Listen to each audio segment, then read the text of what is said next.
Hello friends, എല്ലാവർക്കും പുതിയൊരു വീഡിയോയിലേക്ക് സ്വാഗതം. ഇന്ന് ഗോതമ്പ് പൊടി വെച്ച് എളുപ്പത്തിൽ തയ്യാറാക്കാൻ പറ്റുന്ന ഒരു സ്നാക്കിൻ്റെ റെസിപ്പിയാണ് നിങ്ങളുമായിട്ട് ഞാൻ ഷെയർ ചെയ്യാൻ പോകുന്നത്.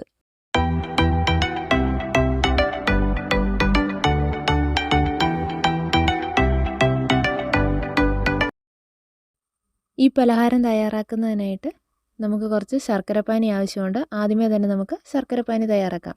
അതിനായിട്ട് ഒരു പാൻ തീയിലേക്ക് വെച്ച് അതിലോട്ട് 1 കപ്പ് ശർക്കര ഇട്ടു. അതിലേക്ക് ആവശ്യത്തിനുള്ള വെള്ളം കൂടി ഒഴിച്ചു കൊടുത്ത് നമുക്കതൊന്ന് നന്നായിട്ട് പാനിയാക്കി എടുക്കാം. ശർക്കര ഇവിടെ നല്ലതുപോലെ മെൽറ്റാക്കി ഇട്ടിട്ടുണ്ട്. ഇനി അത് നമുക്ക് നല്ലതുപോലെ ഒന്ന് കുറുക്കിയെടുക്കാം. ഇനി ഈ ശർക്കരപ്പാനി തണുക്കുന്നതിനായിട്ട് കുറച്ച് നേരം മാറ്റി വയ്ക്കാം. അടുത്തതായി ഞാനിവിടെ ഒരു ബൗൾ എടുത്തിട്ടുണ്ട്. അതിലേക്ക് 1 കപ്പ് ഗോതമ്പ് പൊടിയാണ് ചേർത്ത് കൊടുക്കുന്നത്.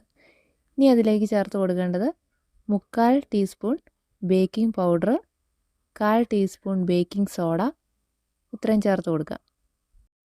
ഇപ്പോൾ നമ്മൾ ചേർത്ത് കൊടുത്ത പൊടികളെല്ലാം നല്ലതുപോലെ ഒന്ന് മിക്സ് ചെയ്ത് കൊടുക്കാം.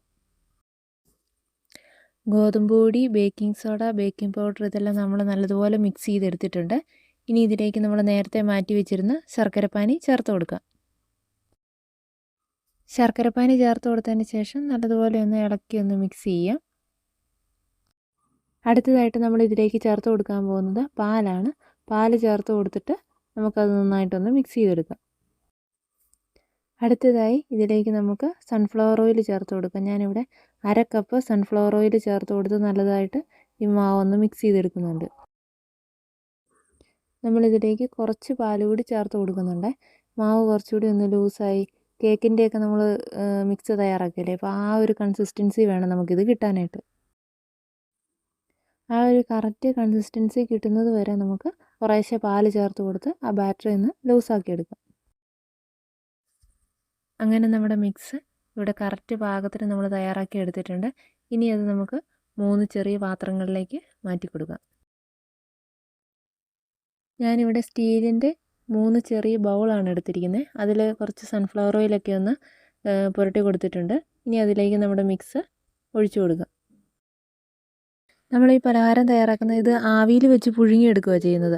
അപ്പോൾ നമുക്കൊരു ഇഡ്ഡലി പാത്രം തീയിലേക്ക് വെച്ച് അതിലോട്ട് ആവശ്യത്തിന് വെള്ളമൊക്കെ ഒഴിച്ച് അതൊന്ന് തിളയ്ക്കുന്നതിനായിട്ട് വെക്കാം. ഇതൊന്ന് ഗാർണിഷ് ചെയ്യുന്നതിനായിട്ട് കുറച്ച് ബദാമാണ് അരിഞ്ഞ് അതിൻ്റെ മുകളിലേക്ക് വെച്ച് കൊടുക്കുന്നത്. ഇപ്പോൾ വെള്ളം നന്നായിട്ട് തിളച്ച് തുടങ്ങിയിട്ടുണ്ട്. നമുക്ക് ബൗളിലെ ആ ബാറ്ററി ഇഡ്ഡലി പാത്രത്തിൽ വെച്ച് നമുക്കതൊന്ന് വേവിച്ചെടുക്കാം. ഒരു 15 മിനിറ്റ് മതിയാവും ഇത് നല്ലതുപോലെ ഒന്ന് വെന്ത് കിട്ടുന്നതിനായിട്ട്. ഏകദേശം കേക്ക് പോലെ തന്നെയാണ് ഇരിക്കുന്നത്. അതൊന്ന് തണുക്കുന്നതിനായിട്ട് നമുക്ക് കുറച്ച് നേരം ഒന്ന് മാറ്റി വയ്ക്കാം. തണുത്ത് കഴിയുമ്പോൾ ആ പാത്രത്തിൽ നിന്ന് അത് തന്നെ ഇട്ടുപോരും. ഇത് കണ്ടോ, ഇങ്ങനെ നല്ലൊരു കേക്കിൻ്റെ രൂപത്തിൽ തന്നെ ഇരിക്കുന്നതാണ്. നല്ല ടേസ്റ്റുമാണ് കഴിക്കാനായിട്ട്. വളരെ ഹെൽത്തി ആയിട്ട് തന്നെ നമ്മൾ തയ്യാറാക്കുന്ന ഒരു സ്നാക്ക് കൂടിയാണിത്. വൈകുന്നേരങ്ങളിൽ കുട്ടികൾ സ്കൂൾ വിട്ടൊക്കെ വന്നു കഴിയുമ്പോൾ പെട്ടെന്ന് തയ്യാറാക്കി കൊടുക്കാൻ പറ്റിയൊരു സ്നാക്കിൻ്റെ റെസിപ്പി കൂടിയാണിത്. വളരെ കുറച്ച് ഇൻഗ്രീഡിയൻസ് മാത്രം മതി നമുക്ക് ഈ സ്നാക്ക് തയ്യാറാക്കാൻ. അതുപോലെ തന്നെ വളരെ ഹെൽത്തി ആയിട്ടുള്ളൊരു സ്നാക്കിൻ്റെ റെസിപ്പി കൂടിയാണിത്. സമയത്തിൻ്റെ കാര്യമാണെങ്കിൽ പറയണ്ടല്ലോ, വളരെ കുറച്ച് സമയം മതി. പെട്ടെന്ന് അതൊന്ന് വേവിച്ചെടുക്കുന്ന ആ ഒരു ടൈം മാത്രമേ ആവുന്നുള്ളൂ. അതൊരു 10 മിനിറ്റ് മതിയാവും അതൊന്ന് വേവുന്നതിന്. നിങ്ങൾക്ക് ഇതുപോലുള്ള സിമ്പിൾ റെസിപ്പീസൊക്കെ ഇഷ്ടപ്പെടുകയാണെങ്കിൽ ഈ ചാനലൊന്ന് സപ്പോർട്ട് ചെയ്യാൻ കൂടി ചെയ്യണേ.